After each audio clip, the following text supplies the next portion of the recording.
Pawpaw, Sammy, and Alley here. Today, I'm going to try to show you what I did wrong. And the funny thing is, Henry Ford did it back in the 1800s. He set up an assembly line, so when he made a part for his cars, that part would fit any car he made. Okay. When I first started beekeeping, a friend of mine gave me some old boxes he had. Standard hive with the top bar, standard hive. This is a honey keep, by the way.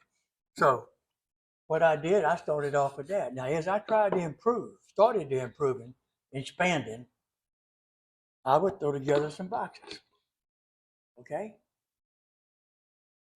But my motto was, plus or minus a eighth of an inch. That's no big deal.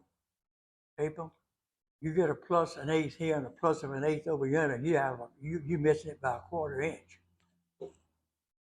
See this? This is one of the boxes I made. See how that top bar fits inside there where it belongs? See where it won't fit in here? What I did, I had made some short, instead of correcting the box, I made some short top bars, which means I had to put spacers in here to catch this. And this is not the ones that used to go in here. So now I've got frames out there. It won't work in this. And when I get to customizing, it's not going to work in this. All right? So I'm going to build 20 more honey keep frames and put in this box.